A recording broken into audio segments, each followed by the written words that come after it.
Hello दोस्तों, कैसे हो आप सभी। कार से वार के नए एपिसोड में आपका स्वागत करता हूं। मैं अनुराग त्यागी और अब इस टाइम की सबसे बड़ी जो खबर है, चूँकि एग्ज़ाम जानकारी एक न्यूज़ चैनल है तो मेरा उद्देश्य है कि आपको सारी बातों से अपडेट रखूं। तो एक सबसे बड़ी खबर है कि 6-7 बच्चे सुप्रीम कोर्ट चले गए हैं एक याचिका लेकर कि हमें हाइब्रिड एग्ज़ाम सेंटर दिए जाएँ। हाइब्रिड एग्ज़ाम सेंटर का मतलब है कि ऑनलाइन ऑफलाइन दोनों ऑप्शन दिए जाएं। तो जो वकील उन्होंने किए उनका नाम है सुमंत नुकाला जी। उन्होंने एक PIL दाखिल करी है, रिप्रेजेंटेशन दिया बेसिकली, और CBSE को पहले उन्होंने एक लेटर भेजा, फिर उसके बाद, क्योंकि अगर वो कोर्ट डायरेक्ट जाते तो जैसे कि आपको थोड़ी बहुत कानूनी कार्रवाई का पता होगा, लास्ट ईयर काफ़ी ज़्यादा हंगामा हुआ। तो सुप्रीम कोर्ट में अगर डायरेक्ट जाते तो सुप्रीम कोर्ट कहता क्या आपने दूसरी पार्टी को रिप्रेजेंटेशन दिया, तो कहते नहीं दिया, तो कहते पहले वहाँ जाओ। तो इस बार ये अच्छी बात करी बच्चों ने कि डायरेक्ट पहले CBSE को रिप्रेजेंटेशन दिया, उसके बाद सुप्रीम कोर्ट मूव कर गए। तो अब 6 बच्चे हैं और इसमें बच्चे जो हैं उन्होंने कहा है कि चूँकि 3 हफ्ते के अंदर CBSE पूरा प्रोग्राम लेगी अपना एग्ज़ाम का, माइनर एग्ज़ाम अलग और मेजर एग्ज़ाम अलग, और मेजर एग्ज़ाम का प्रोग्राम पूरा 3 हफ्ते चलेगा। तो ऐसे में चूँकि लॉजिस्टिक प्रॉब्लम आएंगी, लॉजिस्टिक का मतलब होता है आना जाना, इधर से इधर मूव करना, तो इसमें कोरोना बढ़ने के चांस बहुत बढ़ जाएंगे और जीने के अधिकार के तहत हमें ऑनलाइन का ऑप्शन भी दिया जाए।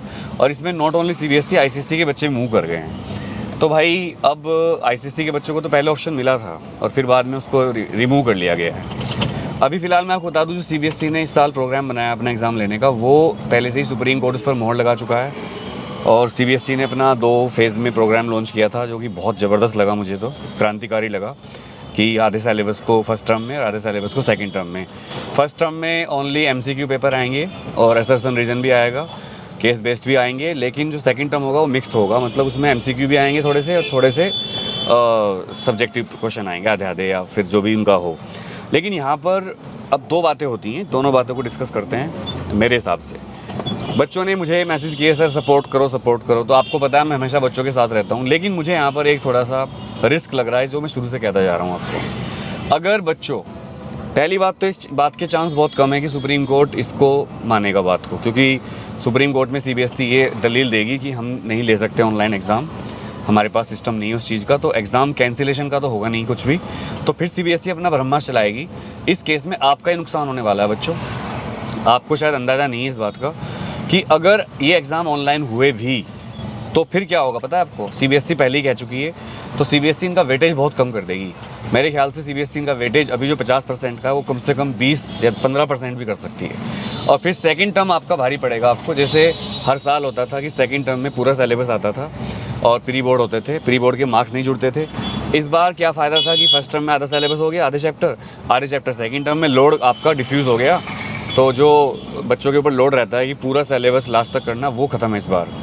और पेपर भी हम इजी करवाने की कोशिश कर रहे थे। तो अगर बात मान लेता है कोर्ट, मतलब सुनवाई करता है और सुप्रीम कोर्ट कहता है CBSE को कि ठीक है आप ऑनलाइन का ऑप्शन भी दो, तो ऑप्शन वाली बात यहाँ नहीं बचेगी, क्योंकि ऑप्शन में हो जाएगा भेदभाव। सच बात ये है, ऑप्शन तो हो नहीं सकता, हाइब्रिड तो हो नहीं सकता, या तो ऑनलाइन होगा या ऑफलाइन होगा पूरा। ऑनलाइन अगर ऑप्शन देती है CBSE, तो जो ऑफलाइन वाले बच्चे हैं वो ये बात करेंगे हमारी क्या गलती है, हम ऑफलाइन क्यों दें। और जब ऑनलाइन ऑप्शन मिल जाएगा तो ऑफलाइन तो कोई देगा ही नहीं फिर भाई, क्योंकि ऑनलाइन में ये आरोप लगते जा रहे हैं कि चीटिंग होती है। और कहीं ना कहीं ये बात किसी तरह सत्य भी है। भारत जैसा देश जहाँ पर बड़े पैमाने पर चीटिंग होती है, वहाँ पर तो ये बात कहना कोई अतिशयोक्ति नहीं होगी कि चीटिंग होगी। कुछ साल पहले बिहार में एक वीडियो वायरल हुई थी, जहाँ पर एक बिल्डिंग थी 3 मंजिला की 4 मंजिला की, उस पर चढ़ कर लोग, जो बच्चे थे एग्ज़ाम दे रहे थे, उनके घर वाले बिल्डिंग पर चढ़कर जंगलों के खिड़कियों के थ्रू पर्ची डाल रहे थे खुलेआम।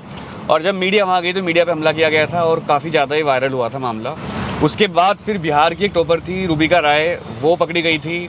उन्होंने एग्ज़ाम ही नहीं दिए, उनको ये भी नहीं पता था पॉलिटिकल साइंस होता है, पॉलिटिकल साइंस होता है, and she was the topper of Bihar board. तो नॉट ओनली बिहार के तो केस खुल गए, पूरे देश में किसी ना किसी तरीके से नकल को बढ़ावा दिया जाता है। तो ऐसे में अगर ऑनलाइन ऑप्शन मिल गया तो फिर सारे बच्चे ऑनलाइन चिल्लाएंगे और CBSE के सामने दिक्कत आ जाएगी। तो CBSE कदम अब क्या उठाती है कोर्ट में, चूँकि हम एक न्यूज़ चैनल है, हमारा काम है आपको सारी स्थिति से अवगत कराना। अब मान लेते हैं कि CBSE मान जाती है कि ठीक है हाइब्रिड ऑप्शन देते हैं, हाइब्रिड नहीं देंगे वो, मैं आपको बता रहा हूँ, वो या तो पूरा ऑनलाइन करेंगे पूरा ऑफलाइन करेंगे। तो चलो मान लेते हैं कि ऑनलाइन हो गया आपके एग्ज़ाम, तो आपको इसमें फ़ायदा ये हो जाएगा कि आपको लगेगा घर से पेपर दे रहे हैं ऑनलाइन, और सीबीएसई ऑनलाइन में सेंटर में नहीं बुलाएगी, आप घर से देगी आपके। और फिर आप रेस्पॉन्सिबल होंगे कि अगर किसी बच्चे की कनेक्टिविटी इशू है या कुछ भी दिक्कत है, उसका पेपर छूट जाता है, तो फिर बच्चे को ऑफलाइन एग्ज़ाम देना पड़ेगा बाद में। जैसे इस बार हुआ था, वो ऑप्शन दिया था ना कि अगर कोई बच्चा, जब एग्ज़ाम हमने कैंसिल करवाए और डायरेक्ट रिजल्ट आया आपका बिना एग्ज़ाम के, तो सीबीएसई ने कहा था कि अगर कोई सेटिस्फाइड नहीं है तो वो आओ पेपर दो, और उसमें भी आधे से ज़्यादा बच्चों ने पेपर छोड़ दिए। ये भी एक पॉइंट वाली बात है, जब सीबीएसई आपको ऑप्शन दे रही है, आप लोगों के एग्ज़ाम कैंसिल करवाए, आप लोगों के बिना एग्ज़ाम के रिजल्ट आया, कुछ बच्चों को लगा कि हमारे नंबर तो कम आए, हम एग्ज़ाम देते तो ज़्यादा आते, फिर सीबीएसई ने कहा ठीक है एग्ज़ाम ले लो, फॉर्म भरे, एग्ज़ाम देने नहीं पहुँचे बच्चे, आधे से ज़्यादा बच्चों ने एग्ज़ाम नहीं दिया, आपको पता है। अब भी यही करेगी सीबीएसई, अगर ऑनलाइन हुआ तो सीबीएसई कहेगी अगर आपका मोबाइल बीच में कनेक्ट हो गया, कंप्यूटर लैपटॉप जो भी है, या आपका इंटरनेट चला गया, या कुछ भी गड़बड़ हुई, आप सेटिस्फाइड नहीं हो, तो भाई फिर आपको ऑफलाइन देने पड़ेंगे, यानी कि आपका पूरा सेशन ये घोच पोच हो जाएगा। इसके अलावा एक बात और भी हो जाएगी दिक्कत, सीबीएसई पहले ही कह चुकी है, सीबीएसई इस बार बहुत प्रिपेयर्ड है। आपने कभी सोचा कि जो लास्ट ईयर बहुत सारे एक्टिविस्ट, बहुत सारे लॉयर्स एक्टिवेट थे, वो भी कब, जब हमने पूरा माहौल बना दिया, हमने पूरा आंदोलन खड़ा कर दिया, अब कहाँ गए वो सब? अब ये नए वकील आए हैं, सुमन जी, तो ठीक है इन्होंने किया है, लेकिन इससे एक दिक्कत ये होगी बहुत बड़ी कि अगर ऑनलाइन हो गए तो इनका जो वेटेज है बहुत कम हो जाएगा, और आपको फिर लोड पड़ेगा सेकंड टर्म में। तो यानी कि अगर फर्स्ट टर्म एग्ज़ाम होते हैं ऑनलाइन, हाइब्रिड नहीं होंगे, आप ये मत सोचो कि हाइब्रिड हो जाएंगे कि आधे बच्चों को ऑफलाइन, ऐसे क्यों होगा यार? भेदभाव थोड़ा करेगी सीबीएसई, ऑनलाइन जो देगा फिर ऑनलाइन ही होंगे। अगर ऑनलाइन हुए तो इनका वेटेज रहेगा 20-25%, बस, इससे ज़्यादा नहीं, 20-25%, और फिर 75% या 80% सिलेबस सेकंड टर्म में जाएगा आपका। इसीलिए मैं कहीं ना कहीं इस बार थोड़ा, आपको लग रहा होगा कि भैया हमारे ऑनलाइन के सपोर्ट नहीं कर रहे, इसीलिए मुझे डर था, नहीं तो यार मैं तुम्हारे लिए जान दे दूँ यार, मैंने तुम्हारे लिए कोरोना ले लिया लास्ट ईयर, प्रिंसिपलों के चक्कर लगा कर, पेरेंट्स के हाथ जोड़ जोड़ कर कि तो आंदोलन में आ जाओ।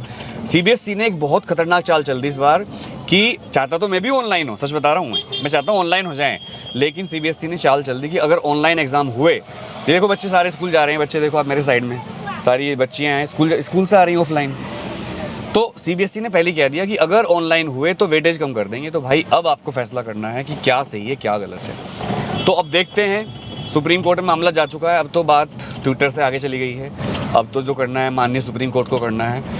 तो आप लोग इस बारे में क्या कहते हैं, तो आपको कमेंट करके मुझे 3-4 बातें बतानी है। नंबर 1, आप क्या चाहते हो, ऑनलाइन या ऑफलाइन, आप किसके सपोर्टर हो? नंबर 2, क्या आप इस बात के लिए रेडी हो कि अगर एग्ज़ाम ऑनलाइन होते हैं फर्स्ट टर्म के, तो इनका वेटेज सीबीएसई 15-20% रखे और 80% सिलेबस आपका सेकंड टर्म में आए? क्या आप रेडी हो इस बात के लिए? नंबर 3, क्या आपको ये बात मंजूर है कि अगर आप ऑनलाइन एग्ज़ाम देते हो और ऑनलाइन एग्ज़ाम देते हुए घर से आपकी कनेक्टिविटी इशू आता है, कुछ बात होती है, तो फिर आप ऑफलाइन एग्ज़ाम दोगे, क्योंकि सीबीएसई अपने ऊपर रेस्पॉन्सिबिलिटी नहीं लेगी ये। तो ये सारी बातें हैं। चौथी बात ये है कि सेंटर आपका जो ऑफलाइन का है, वो कुछ बच्चे कह रहे हैं कि स्कूल में ही, कुछ बच्चे बाहर कह रहे हैं। हालांकि मैंने कई प्रिंसिपल से बात करी तो उन्होंने कुछ भी नहीं बताया अभी, कि अनुराग हमें अभी खुद भी नहीं पता। तो आपको अगर स्कूल ने कुछ बताया हो तो आप प्लीज़ मुझे बताइएगा कि आपके स्कूल ने आपको क्या बताया। तो चलिए, वीडियो काफ़ी बड़ी हो गई है, अब सुप्रीम कोर्ट में रिप्रेजेंटेशन है, अब देखते हैं माननीय सुप्रीम कोर्ट क्या निर्णय लेते हैं। सीबीएसई अपनी दलील देगी, वकील साहब अपनी दलील देंगे बच्चों के। तो ये चीज़ जो है, इसके पीछे ये भी हो सकता है कि इसको मामले को उलझाकर एग्ज़ाम को पोस्टपोन करवाया जाए, या फिर जब तक थर्ड वेव आ जाए एग्ज़ाम लास्ट ईयर की तरह कैंसिल हो जाएं। लेकिन एक बार कैंसिल होना ठीक है, लास्ट ईयर बहुत ज़्यादा केस थे, पर अगर ये लगातार हुआ इस तरह का, तो एक शिक्षा एक मजाक बन जाएगी दोस्तों, और इसका फ्यूचर में आपको एडवर्स इफेक्ट देखने को भी मिलेगा, आपको ही। ठीक है, चलो आप कमेंट करिएगा क्या कहते हैं आप लोग। लव यू ऑल, जय हिंद।